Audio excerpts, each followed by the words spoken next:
Welcome to my weekly news, your trusted hub for real news, real podcast, war news update, breaking news, current affairs, politics, and world events. In this 15-second intro, we bring you the power of fast, reliable, and accurate news coverage and every week latest news. Stay informed about USA headlines, global affairs, and urgent breaking updates all in one place.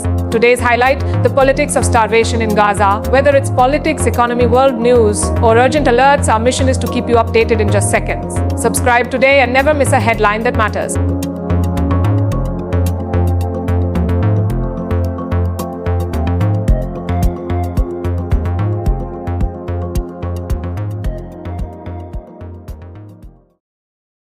Wars are fought with bombs, guns, and tanks. But in Gaza, there is another weapon, one that doesn't make noise, one that doesn't leave rubble. It kills slowly, silently, and relentlessly. That weapon is hunger. And today, we are not talking about a natural disaster or a supply shortage. We are talking about the deliberate politics of starvation, how food, the most basic human need, has been turned into a tool of war. Today, the spotlight is on Gaza, where food is no longer just food. It has become politics. It has become a bargaining chip. It has become a weapon of war. Let's ask some hard questions. Why are 2 million people being denied the basic right to eat? Who benefits when children starve? And how did the world normalize famine in the 21st century? Hunger as a weapon, starvation is being used deliberately as a silent but deadly tool of war. Gaza under siege, food is politicized, aid is blocked, agriculture and supply routes are destroyed. Control through starvation, restricting food weakens resistance, crushes dignity and breaks societies. Man-made famine, this is not caused by natural disaster but by political choices and engineered policies. International inaction, global leaders and institutions issue statements, but little changes on the ground. Accountability question, who is responsible when food is weaponized against civilians? Children and families suffer, most innocent people pay the price while political agendas dominate. Global implications, if this precedent is accepted in Gaza, it could be repeated elsewhere. Moral failure of the world, the crisis tests the conscience of humanity and so far the world is failing. Food equals power in Gaza today. Bread has become as powerful as bullets. Hunger is one of the most primal human needs. It is universal. It transcends borders, religions, and cultures. A hungry stomach doesn't care about politics or ideology. It just wants food. And yet, in conflict zones across the world, hunger is no longer treated as a humanitarian issue. It has been weaponized, turned into a tool of control, of punishment, of coercion. Starvation has become a strategy of war. Unlike bombs or bullets, it doesn't announce itself with sound or smoke. It creeps in silently. It weakens slowly. It kills quietly. It strips people of their strength, their dignity, their will to resist, until survival itself becomes their only focus. In this sense, hunger is one of the most dangerous weapons, because it can destroy not only bodies but also societies without a single shot being fired. The use of hunger as a weapon is not new. History is filled with examples. From medieval sieges where armies cut off food supplies to force cities into surrender, to modern blockades designed to starve populations into submission, the strategy has always been the same: deny food, and you deny the will to fight. What makes hunger such an effective weapon is its universality. Every person, no matter how strong or resilient, must eat. Depriving a population of food ensures that their most basic need becomes their greatest vulnerability. Unlike military weapons that target soldiers or infrastructure, hunger spares no one. Children suffer, mothers suffer, the elderly suffer. The strong are made weak, and the weak are pushed closer to death. What makes this even more chilling is its invisibility. Starvation doesn't create the spectacle of destruction that bombs do. There are no images of collapsed buildings or charred vehicles. The violence of hunger unfolds in private spaces, in homes where parents divide one piece of bread among 4 children, in shelters where mothers give water to crying babies because there is no milk, in hospitals where malnourished bodies grow frailer each day. This invisibility makes it easier for those responsible to deny or downplay it. Hunger doesn't leave dramatic headlines, it leaves silence. And silence can be manipulated. The cruelty of using hunger as a weapon lies not just in the suffering it causes,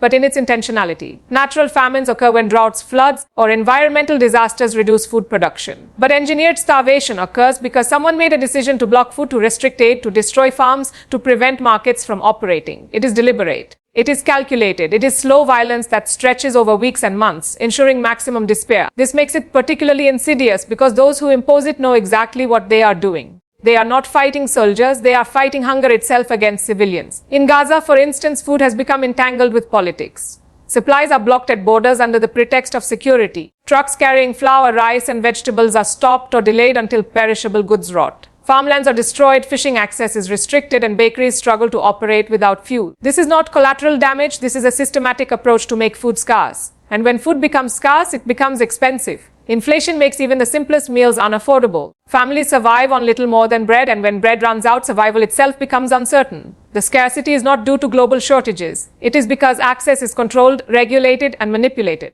Why is hunger such a powerful weapon? Because it doesn't just weaken bodies, it breaks spirits. A hungry child crying for food is one of the most demoralizing sights for any parent. When parents cannot provide, they feel helpless. That helplessness turns into desperation, and desperation crushes resilience. Starvation turns communities inward, forcing people to compete for scraps rather than resist together. It isolates individuals, turning survival into a solitary struggle rather than a collective cause. In this way, hunger is not just about food, it is about breaking the social fabric of a society under siege. Starvation also buys time for aggressors. While people are distracted by the daily struggle to find food, their ability to resist politically or militarily diminishes. They cannot organize protests or movements if their primary concern is finding the next meal. Hunger turns political struggles into survival struggles, shifting focus from broader rights and freedoms to immediate physical needs. This makes it one of the most efficient tools of domination, cheap, effective, and devastating. What makes this even more unsettling is how the world responds to hunger as a weapon. Unlike bombings or chemical attacks that provoke outrage, starvation often draws muted reactions.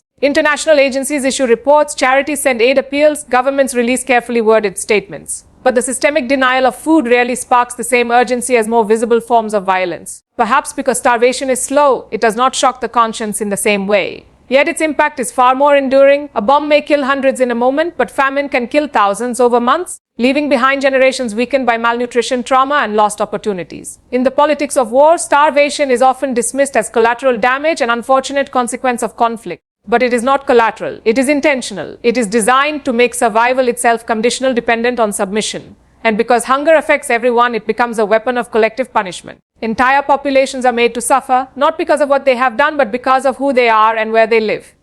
This makes hunger a deeply immoral weapon, one that targets the innocent, the voiceless, the powerless. In Gaza, the story of hunger is not only about empty plates, it is about how food itself has been turned into a political instrument. Access to food is no longer determined by markets or harvests, but by borders, checkpoints, and permissions. What should be a simple act of survival, eating a meal, has become entangled with regulations and restrictions that often have little to do with actual security. Aid convoys filled with flour, rice, lentils, and other essentials line up at crossing points, only to be held for hours, sometimes days. Bureaucratic hurdles delay their entry until much of the perishable food spoils. Fuel needed for cooking is rationed or denied, leaving families with raw supplies they cannot even prepare. Fishing boats are restricted to shallow waters, cutting off access to the sea that has sustained communities for generations. Farms are bulldozed, crops destroyed, and greenhouses flattened, ensuring that even local production cannot fill the gap. These are not coincidences, they are patterns that repeat themselves with remarkable consistency. The siege has turned food into a commodity of politics. Each delivery of aid is not just a humanitarian act but a negotiation where political calculations dictate who gets to eat and when. The simple act of baking bread depends on whether enough wheat is allowed in, whether bakeries can find fuel, and whether the power supply is functioning long enough to keep ovens running. For ordinary families, the question is not what to eat, but whether there will be anything to eat at all. Grocery shelves remain half empty, and whatever little food is available comes at prices that are beyond the reach of most households. Inflation eats away at incomes, and families are left to ration portions, often skipping meals so children can eat first. Mothers drink water to suppress hunger pangs, while fathers search for work that no longer exists in an economy paralyzed by restrictions. These hardships are not byproducts of war, but the deliberate consequences of a system designed to control. Food becomes a lever of power. By deciding what enters Gaza and when, authorities hold sway over the most intimate aspects of daily life. The blockade does not just limit access to weapons or military supplies, it limits milk, sugar, medicines, and baby formula. Each item on the list of permitted goods reflects a political calculation rather than a humanitarian need. And the cruel reality is that behind every delay, every denied truck, every destroyed field, there are human lives struggling to hold on. What makes this particularly devastating is the way it strips people of agency. In most places, if there is hunger, communities can find solutions. They can trade, farm, fish, or import. In Gaza, those options are systematically closed off. Markets cannot replenish their stocks because imports are restricted. Farmers cannot sustain agriculture because water and fertilizer are scarce. Fishermen cannot bring in enough catch because their access to the sea is patrolled and reduced. What remains is dependence on aid trucks, on international donations, on political decisions made far away from the families who feel their impact. Dependency deepens despair because when survival relies on forces beyond one's control, there is little room left for dignity or hope. The politicization of food has consequences beyond hunger itself. It weakens the economy, destroys livelihoods, and erodes the social fabric. A society that cannot feed itself is forced to prioritize survival over growth, innovation, or education. Children grow up malnourished, their physical and mental development stunted. Young adults abandon dreams of careers or studies, focusing instead on scraping together enough for a meal. Families spend their days calculating rations rather than building futures. Starvation in this context is not just a lack of calories, it is a slow erasure of potential. It is a future stolen in silence without the noise of bombs or the fire of rockets. Control through starvation is one of the oldest and most ruthless strategies in conflict because it does not rely on military might alone. It operates on the principle that if you deny people their most basic need, their ability to resist collapses from within. In Gaza, this control is visible in the way hunger has reshaped society. When food becomes scarce, when every household is forced to think not about tomorrow but about tonight's meal, the focus of life shifts dramatically. Resistance movements, political debates, even dreams of a future are pushed aside because survival becomes the only priority. Hunger does not just weaken bodies, it weakens communities. It forces families to retreat inward, concentrating on their own immediate survival rather than collective struggle. This inward retreat is what makes starvation such a powerful tool of control. A community that is fed can organize, mobilize, and protest. A hungry community spends its energy searching for food, queuing at distribution points, or rationing meals. Parents worry about feeding their children, not attending meetings or joining demonstrations. Hunger transforms social energy from resistance into mere endurance. And as that happens, those in power extend their control without ever needing to engage in open confrontation. Control is achieved not with bullets, but with bread, or more accurately, with the absence of bread. At the psychological level, starvation is profoundly demoralizing. The sight of a child crying for food is unbearable for any parent, and when a mother or father cannot provide, it breeds a sense of helplessness that is deeply corrosive. This helplessness chips away at dignity and confidence. It transforms once strong individuals into people consumed by guilt and despair. And when despair spreads through a community, it becomes far easier to control. People who are exhausted and broken by hunger are far less likely to resist authority or challenge policies. Hunger teaches submission, not because people agree, but because they have no strength left to disagree. The use of starvation also creates dependency. If food is restricted and rationed by those in power, then access to survival itself is controlled. Populations learn that compliance may secure aid, while resistance may result in further deprivation. In this way, hunger is not just a punishment, it becomes a bargaining chip. Entire communities are made to understand that their survival hinges not on their rights, but on their obedience. It turns food into a form of currency that can be withheld or granted based on political calculations. When bread is no longer a guaranteed right but a conditional privilege, control becomes absolute. Hunger also erodes the social fabric of society. In a well-fed community, neighbors share resources, families support one another, and collective resilience is strong. But under starvation, scarcity breeds competition. Families are forced to choose between feeding one child and starving another, or between sharing with neighbors and keeping scarce food for themselves. Hunger creates suspicion and rivalry, replacing solidarity with survival instincts. It divides rather than unites, ensuring that collective resistance becomes harder to sustain. In this way, control is achieved not just by weakening individuals, but by dismantling the bonds that hold communities together. The physical consequences of starvation reinforce this control. Malnourished people are not only weaker in body, they are more prone to illness, fatigue, and cognitive decline. Children growing up malnourished are less able to concentrate in school, reducing their chances of education and empowerment. Adults weakened by hunger are less productive, less capable of labor, less able to organize. Over time, this creates a cycle of dependency and weakness that ensures long-term control over the population.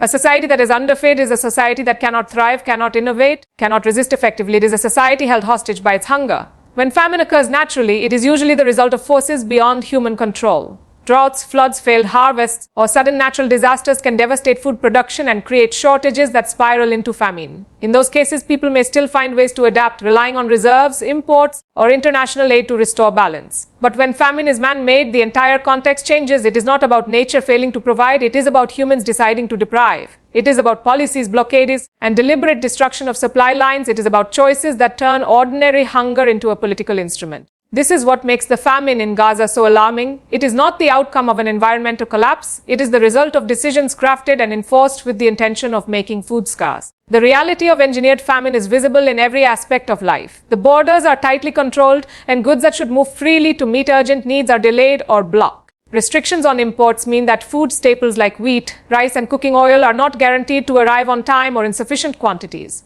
Even when aid is permitted, it is often a fraction of what is needed, ensuring that scarcity persists. This is not a logistical accident, but a calculated limitation. By reducing supply, those in power create dependency, forcing the population to live meal to meal, truck to truck, never able to plan ahead or regain stability. Hunger becomes institutionalized, embedded in the very systems that are supposed to protect civilians. Beyond border control, there is the targeted destruction of resources within Gaza itself. Agricultural fields that once fed communities are razed. Irrigation systems are dismantled or rendered unusable. Farmers cannot plant or harvest freely, And even when crops are grown, access to markets is blocked. Fishing boats are kept from sailing into deeper waters, cutting off one of the few renewable sources of food available to coastal families. Bakeries face closures because fuel is scarce, making it impossible to bake bread in sufficient quantity.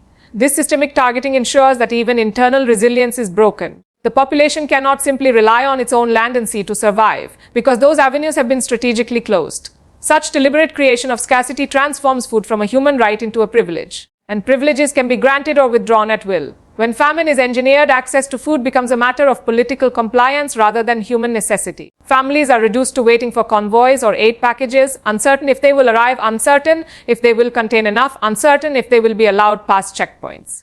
Each meal is tied to decisions made elsewhere, decisions that have little to do with the needs of children in Gaza and everything to do with political leverage. The cruelty lies not just in the act of deprivation but in its intentional design. Those imposing these restrictions know that children will go to bed hungry, that parents will struggle, that the elderly will weaken. And yet the policies persist because famine here is not a failure, it is a strategy. The insidious part of a man-made famine is how it unfolds over time. It is rarely sudden, instead it creeps in slowly, tightening its grip week after week, month after month. Families go from eating 3 meals a day to 2, then to 1. They start replacing nutritious food with whatever is cheapest and most available, sacrificing health for calories. Malnutrition rises, immune systems weaken, and preventable disease is spread. Hospitals fill not just with the wounded but with the malnourished. Children's growth is stunted, their ability to learn compromised. The famine does not kill in one sweep, it chips away at life gradually, stealing vitality and hope in small, relentless increments. This slow pace makes it easier to deny. Easier for officials to claim that aid is flowing, that food is available, that the crisis is exaggerated. But for those living through it, the erosion of life is undeniable. The fact that such famine is man-made makes it all the more devastating. Unlike a drought, this could be stopped. Unlike a flood, this could be prevented. The resources exist, the food exists, the infrastructure exists. What is missing is the political will to allow it through. That is why engineered famine must be recognized not as an unfortunate consequence of war, but as a deliberate tactic of warfare itself. It is a weapon designed to punish populations collectively, to exert pressure not on fighters or leaders, but on civilians who have no control over the conflict. It punishes indiscriminately, stripping away the innocence of children and the resilience of families. To call such famine anything less than intentional is to obscure the truth. It is not a coincidence that Gaza faces these shortages. It is not a coincidence that aid is delayed, that farmlands are destroyed, that fishing waters are restricted. These are patterns repeated and reinforced, forming a clear picture of a strategy that weaponizes hunger. The famine is not natural, it is engineered, and because it is engineered, it demands accountability. If we accept engineered famine as simply another outcome of war, then we legitimize it as a tool of politics. And once legitimized, it can be repeated anywhere against any population with the same devastating effect. When famine occurs naturally, it is usually the result of forces beyond human control. Droughts, floods, failed harvests, or sudden natural disasters can devastate food production and create shortages that spiral into famine. In those cases, people may still find ways to adapt, relying on reserves, imports, or international aid to restore balance. But when famine is man-made, the entire context changes. It is not about nature failing to provide, it is about humans deciding to deprive. It is about policies, blockades, and deliberate destruction of supply lines. It is about choices that turn ordinary hunger into a political instrument. This is what makes the famine in Gaza so alarming. It is not the outcome of an environmental collapse. It is the result of decisions crafted and enforced with the intention of making food scarce. The reality of engineered famine is visible in every aspect of life. The borders are tightly controlled, and goods that should move freely to meet urgent needs are delayed or blocked. Restrictions on imports mean that food staples like wheat, rice, and cooking oil are not guaranteed to arrive on time or in sufficient quantities. Even when aid is permitted, it is often a fraction of what is needed, ensuring that scarcity persists. This is not a logistical accident but a calculated limitation. By reducing supply, those in power create dependency, forcing the population to live meal to meal, truck to truck, never able to plan ahead or regain stability. Hunger becomes institutionalized, embedded in the very systems that are supposed to protect civilians.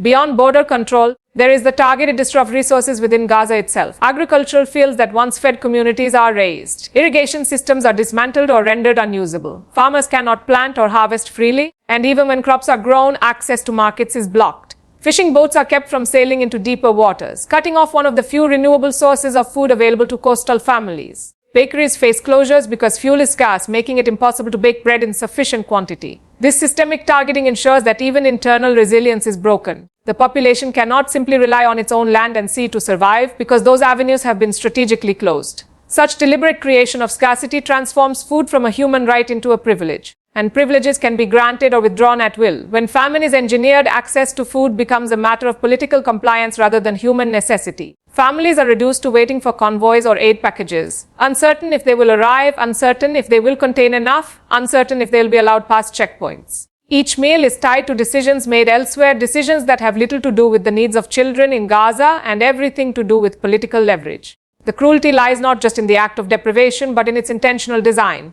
Those imposing these restrictions know that children will go to bed hungry, that parents will struggle, that the elderly will weaken. And yet the policies persist because famine here is not a failure, it is a strategy. The insidious part of a man-made famine is how it unfolds over time. It is rarely sudden. Instead, it creeps in slowly, tightening its grip week after week, month after month. Families go from eating 3 meals a day to 2, then to 1. They start replacing nutritious food with whatever is cheapest and most available, sacrificing health for calories. Malnutrition rises, immune systems weaken, and preventable diseases spread.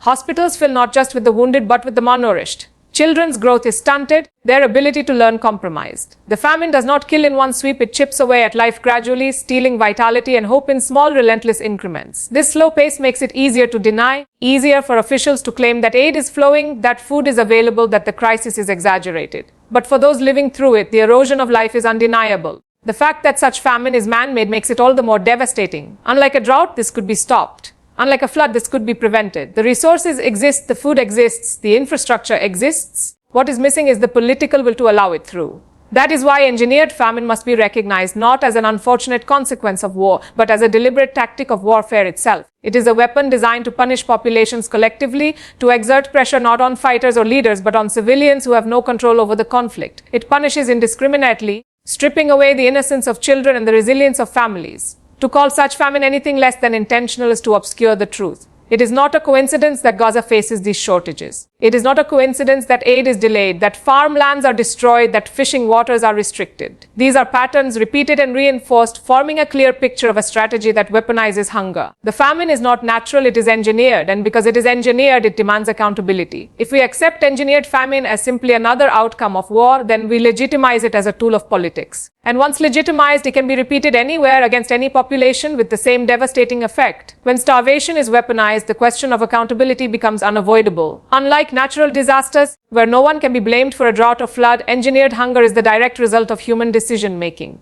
It is designed, enforced, and sustained by policies that could be reversed if there were the will to do so. This transforms the crisis from a tragedy into a crime. Yet accountability remains elusive, shielded by layers of political justifications, security arguments, and bureaucratic procedures. Those responsible claim that restrictions are necessary for safety, that aid delays are due to logistics, that shortages are unfortunate side effects of war. Behind these explanations lies the uncomfortable truth: someone is making choices that condemn entire communities to hunger. The first challenge to accountability is that starvation is slow and indirect. A bombing raid leaves clear evidence of destruction, with dates, locations, and casualties that can be documented. Starvation works differently. Its victims weaken over weeks and months. Malnutrition leads to illness, illness leads to death, and by the time the connection is drawn, it becomes easy for those responsible to deny intent. They can claim that the deaths were due to disease, poverty, or poor infrastructure rather than deliberate deprivation. This ambiguity allows them to escape scrutiny, even when the patterns of denial are obvious. Hunger leaves fewer headlines, fewer dramatic images, and therefore less pressure to assign blame. Yet international law is unambiguous. Starvation of civilians as a method of warfare is prohibited under the Geneva Conventions and recognized as a war crime by the International Criminal Court. In principle, those who impose blockades that prevent food and medicine from reaching civilians should face prosecution.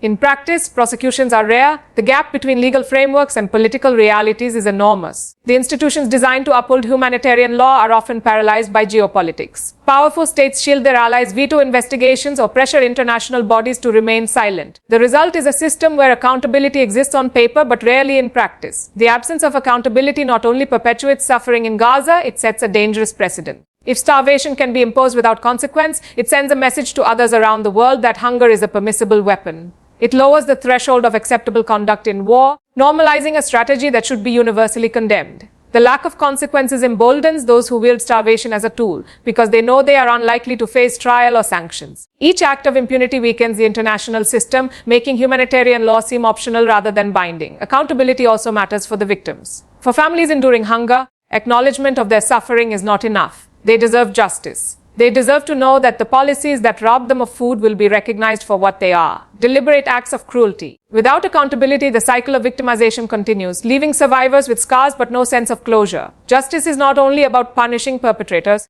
it is about restoring dignity to those who were stripped of it. The recognition that what happened to them was not inevitable but intentional is itself a form of resistance against the erasure that famine seeks to impose.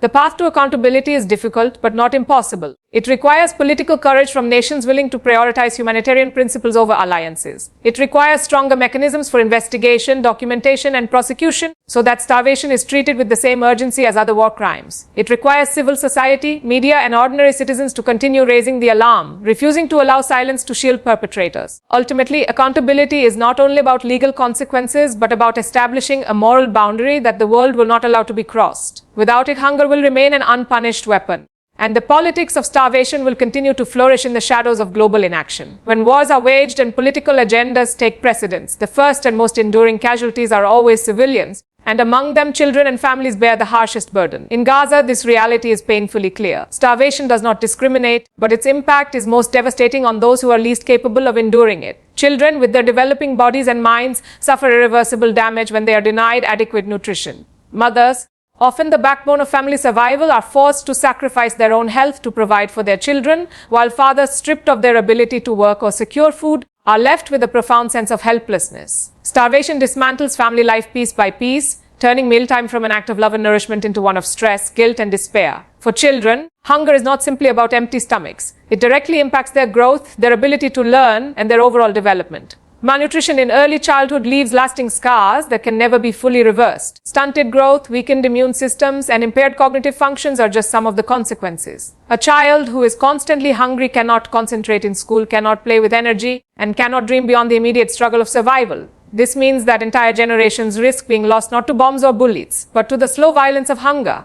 A bomb destroys in an instant, but hunger destroys futures over years, ensuring that even if peace were to come tomorrow, the damage inflicted on these children will linger for decades. Mothers often carry the heaviest psychological weight. In many households, they are the ones who manage the little food available, deciding who eats and how much. They are the ones who skip meals so their children can have a portion. They are the ones who must face the cries of hunger at night and comfort children with water or tea when there is no bread to give. This constant sacrifice wears down their physical health and their spirit. Malnourished mothers risk complications during pregnancy, leading to higher rates of infant mortality and weaker newborns who enter the world already disadvantaged. The suffering of women in such circumstances is invisible to the world, but within the walls of their homes it is relentless. Fathers too endure their own form of torment. Many once relied on fishing, farming, or small businesses to provide for their families. With restrictions destroying these livelihoods, they are left unable to fulfill the role of provider. The frustration and shame of being unable to feed one's children corrodes self-worth. Some fathers spend their days waiting in long lines for aid distributions, others scavenge for odd jobs, but most return home empty-handed. This inability to secure food erodes confidence, creating a sense of failure that is as damaging psychologically as hunger is physically. It reshapes family dynamics, replacing stability with anxiety and leaving households caught in cycles of despair. The elderly are another silent group of victims. Often overlooked, they are among the most vulnerable because their bodies cannot withstand prolonged malnutrition. They need specific diets and care, yet in times of famine, they are often the first to reduce their portions voluntarily, giving what little food there is to younger family members. This act of selflessness costs them their strength, making them more prone to illness and premature death. Families are then faced with the heartbreak of watching grandparents waste away, knowing that their sacrifice is born from love but sustained by the cruelty of imposed starvation. The breakdown of family well-being under hunger has ripple effects across society. Children who grow up malnourished struggle in school, reducing future opportunities. Parents consumed by the stress of providing food cannot focus on other aspects of life, from education to community engagement. Families that once provided emotional support to one another find themselves fractured by the constant anxiety of survival. Hunger alters relationships, turning them into negotiations of who will eat and who will wait. The bonds that once held households together are tested by scarcity, and the emotional toll is immeasurable. The tragedy is compounded by the fact that these families are innocent bystanders in political struggles they did not create. They do not design blockades, they do not sit in negotiation rooms, they do not control aid routes, yet they are the ones forced to live with the consequences of decisions made far away from their kitchens and dining tables. Their suffering becomes collateral in a battle of politics and power. While leaders argue over borders and security, a mother tries to soothe her hungry child, a father wrestles with his sense of failure. and children grow up believing that hunger is normal. This reality strips away not just physical nourishment, but dignity itself. Being forced to depend on aid, to beg for food, to line up for rations, reduces people's sense of agency. Families that once took pride in self-reliance are humiliated by their forced dependence. Starvation does not just empty stomachs, it empties pride, it erodes resilience, and it fractures the spirit of entire communities. Families that should be nurturing love, joy, and hope are instead forced to navigate despair, anxiety, and loss. The politics of starvation in Gaza cannot be viewed in isolation because its implications extend far beyond the besieged strip of land. If hunger is permitted to be wielded as a weapon without consequence, it establishes a precedent that can echo across conflict zones worldwide. Starvation, once normalized as a strategic tool, risks becoming part of the arsenal of modern warfare,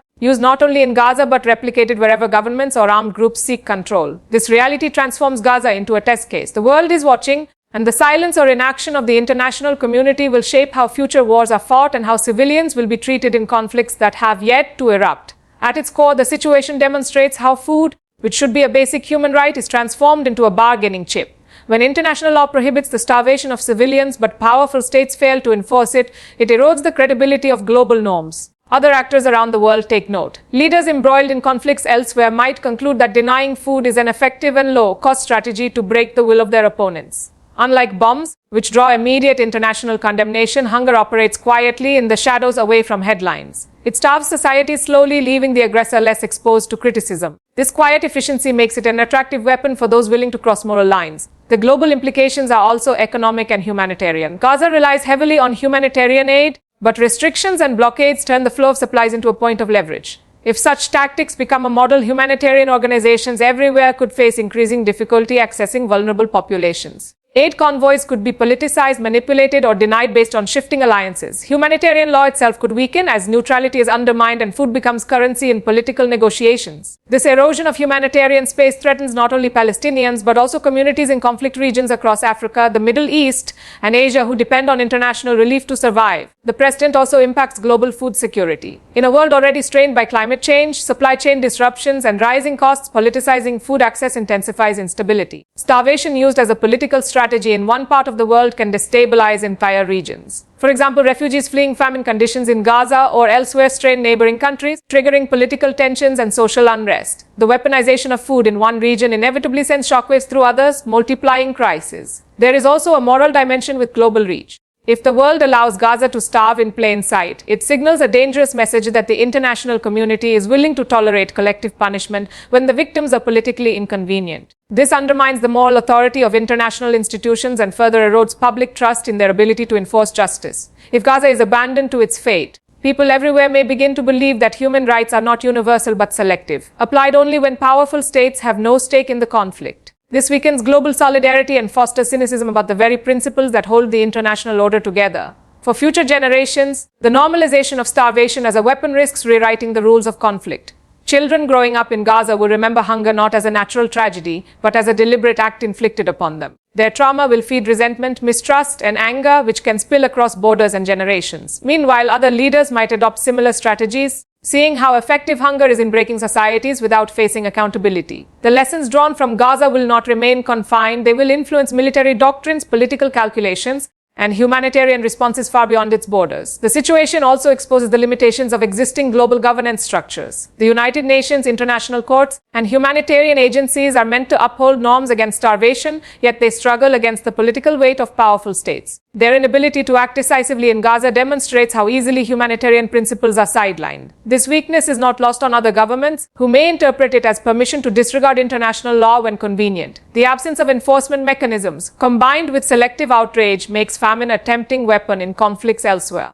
On a deeper level, the global implications touch the collective conscience of humanity. If the world tolerates the sight of children starving in Gaza, what does it say about our shared values? If one group of people can be denied food for political gain, what stops it from happening to others tomorrow? The normalization of starvation diminishes the sanctity of human life everywhere. It creates a dangerous moral hierarchy where some lives are deemed expendable and others worth protecting depending on geopolitics. This erosion of moral clarity is not confined to Gaza but seeps into the entire fabric of international relations. The test posed by Gaza is whether humanity will allow food, the very essence of life, to be transformed into a tool of punishment. The global implications of this choice are vast, because once starvation becomes an accepted strategy, the floodgates open for it to be replicated elsewhere. Silence today is not just complicity in Gaza's suffering, It is a blueprint for future conflicts where hunger will be sharpened into a weapon wielded against the innocent across the world when starvation is used as a tool of war and control. Its impact cannot be contained within the borders of the conflict zone. The ripple effects spread outward, shaping regional dynamics and altering the course of international relations. In the case of Gaza, the deliberate use of hunger as a political instrument reverberates across the Middle East and beyond, influencing security, diplomacy, migration, and even global stability. Gaza is not an isolated strip of land. It is part of a volatile region where every action produces consequences far greater than its geography might suggest.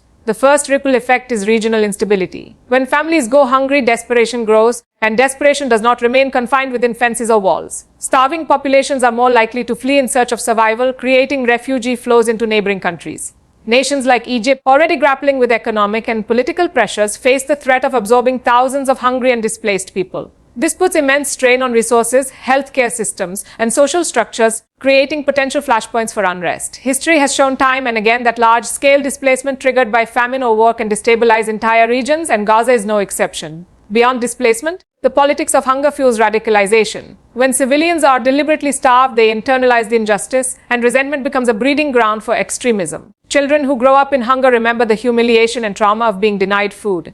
These experiences make them vulnerable to radical narratives that promise empowerment or revenge. Hunger in Gaza is not just an immediate humanitarian crisis, it is an investment in future instability, as entire generations may grow up associating survival with resistance and violence. For neighboring states and even global powers, this poses long-term security challenges that extend far beyond the borders of Gaza. The second ripple effect is diplomatic. The use of starvation as a weapon in Gaza forces regional and global powers to take positions, and those positions shape alliances. Some governments publicly condemn the practice, while others remain silent or implicitly support it for strategic reasons. This divergence deepens divides in international politics. Countries in the Middle East that sympathize with Palestinians may feel betrayed by Western powers who fail to act decisively. This fuels anti-Western sentiment and strengthens alliances among states that see themselves as defenders of oppressed populations. The result is a reshaping of global blocs, where the politics of food security becomes a point of alignment or division. Another critical consequence is the erosion of trust in international institutions. When agencies meant to uphold human rights and humanitarian law are unable to stop deliberate starvation, their credibility suffers. Populations across the region begin to question the value of institutions like the United Nations or the International Criminal Court. If such bodies cannot ensure the basic right to food, then their authority to mediate peace or enforce justice is undermined. This lack of faith in international structures pushes states and non-state actors to seek solutions outside the global framework, further fragmenting international order. The ripple effects also extend into the economic sphere.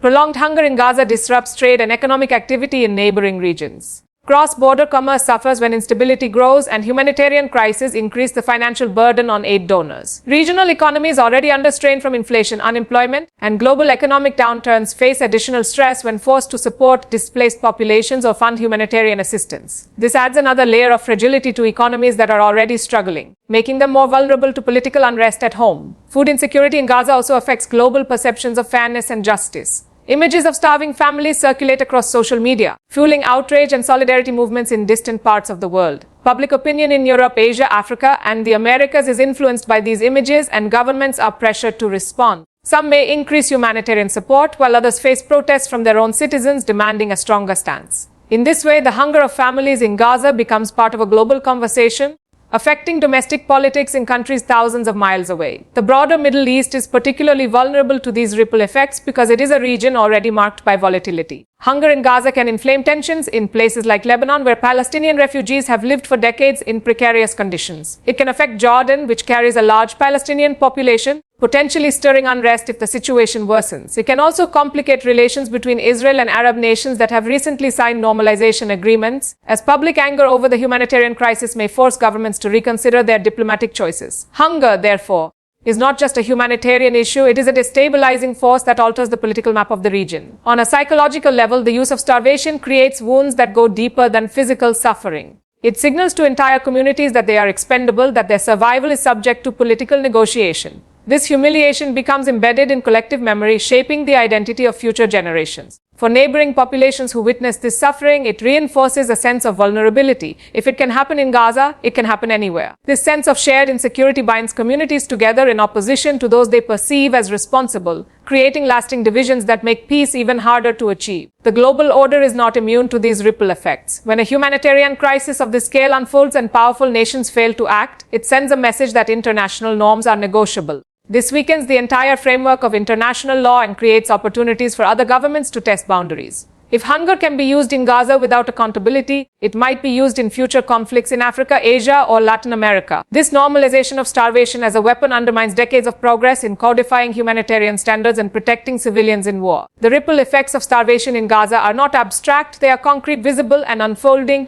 They manifest in refugee movements, diplomatic tensions, radicalization, economic strain, and the erosion of trust in international institutions. What begins as a policy targeting a small population spills outward, reshaping entire regions and influencing global politics. Gaza may be geographically small, but the hunger inflicted there reverberates far and wide, proving that the politics of starvation cannot be contained within borders and that its consequences will haunt the world for generations. The human cost of starvation in Gaza is not measured only in calories denied or food shipments blocked. It is written in the bodies and minds of ordinary people, especially children who bear the heaviest burden of deliberate deprivation. Hunger is not simply an empty stomach, it is a slow, grinding erosion of health, dignity, and hope. It transforms everyday life into a constant struggle for survival. Families who once worried about schools, jobs, or futures now wake up wondering whether they will find bread or clean water that day. This shift in daily reality is one of the cruelest consequences of engineered starvation, turning aspirations into desperation and dreams into mere survival. For children, the impact is the most devastating. Malnutrition during early years stunts growth, weakens immune systems, and impairs cognitive development. A child deprived of food today may carry the consequences for life. Their bodies become frail, vulnerable to diseases that could otherwise be fought off with a healthy diet. Their ability to concentrate in school diminishes, their capacity to learn shrinks, and their futures are quietly stolen without the sound of bombs or gunfire. Hunger attacks silently, but its scars are permanent. In Gaza, where nearly half the population is under 18, this is not just a humanitarian crisis. It is a generational catastrophe that will ripple through decades to come. The psychological toll is equally profound. Starvation is not only a physical condition, it is an assault on dignity and stability. Parents who cannot feed their children experience crushing guilt and helplessness. The simple act of watching a child cry from hunger without being able to provide food erodes mental health and fuels despair. Children internalize these experiences too, growing up in environments where insecurity is the norm. Hunger robs them of childhood, replacing play and laughter with fear and fatigue. Studies from other conflict zones show that children who experience prolonged hunger are far more likely to suffer from anxiety, depression, and trauma, scars that will influence how they see the world as adults. Starvation also reshapes the fabric of family and community life. When food becomes scarce, families are forced to make impossible choices. Some skip meals so their children can eat, while others turn to coping mechanisms such as reducing food quality, selling possessions, or relying on unsafe alternatives like contaminated water. Social ties that once provided resilience are strained as communities compete for limited resources. Solidarity, once a strength, becomes harder to sustain when survival is at stake. Hunger erodes trust, forcing people into a mentality of scarcity where every morsel matters. This breakdown of communal bonds is another silent casualty of famine. It doesn't just weaken bodies, it weakens societies. Women and girls are particularly vulnerable. In many households, they are the first to sacrifice their meals to feed children or male relatives. Pregnant and nursing mothers who lack proper nutrition put both themselves and their babies at risk, leading to higher rates of maternal and infant mortality. Adolescent girls who grow up malnourished face long-term health consequences, from weakened bones to complications in childbirth later in life. In some cases, desperate families may resort to marrying off daughters early, viewing it as one less mouth to feed. Hunger therefore amplifies existing inequalities, hitting the most vulnerable members of society the hardest. Healthcare systems, already fragile under blockade and conflict, collapse further under the weight of malnutrition. Hospitals face waves of undernourished children, pregnant women with complications, and patients whose immune systems cannot withstand otherwise treatable diseases. Medicine shortages compound the problem, as malnourished bodies require more intensive care and specialized treatment that are simply unavailable. Doctors and aid workers describe scenes of wards filled with children too weak to cry, their bodies wasting away not because of lack of knowledge or technology, but because of deliberate restrictions on food and medicine. These images are haunting reminders that hunger in Gaza is not an accident, but a consequence of choices. The cultural and spiritual cost cannot be ignored either. Food is not only sustenance, it is part of identity, tradition, and belonging. In Gaza, families gather around meals as part of daily life, sharing bread and dishes passed down through generations. When food is denied, these traditions wither. Celebrations lose their meaning, religious rituals tied to fasting and feasting become hollow when there is no food to break fast with. The absence of food robs people not only of nutrition, but also of the rituals that give life rhythm and meaning. Hunger strips people not just of strength, but of joy. What makes this human cost particularly harrowing is its preventability. Unlike natural famines triggered by droughts or crop failures, the hunger in Gaza is imposed. There are food supplies in the region, but they are blocked, restricted, or delayed. The suffering of children, the despair of parents, the breakdown of communities, these are not byproducts of nature, they are consequences of policy. And because they are deliberate, they carry a moral weight that natural disasters do not. When a child dies of hunger in Gaza, it is not fate, it is a decision made somewhere in a room where power is exercised without compassion. The human cost of starvation in Gaza is measured in weakened bodies, broken spirits, and stolen futures. It is seen in the child too tired to play, the mother skipping meals to feed her baby, the father unable to provide for his family, and the community unraveling under the pressure of scarcity. It is a form of violence as destructive as bombs, but quieter, slower, and in many ways more insidious. Hunger kills not only by taking lives, but by stripping life of its meaning. And in Gaza, it is shaping a generation whose memories will be defined not by abundance, but by deprivation. Starvation in Gaza is not an accident, it is a choice. It is not the failure of nature, but the failure of humanity. When food becomes a weapon, every empty plate becomes evidence of injustice. The world cannot claim ignorance, it can only choose between silence and action. And history will remember what choice we made,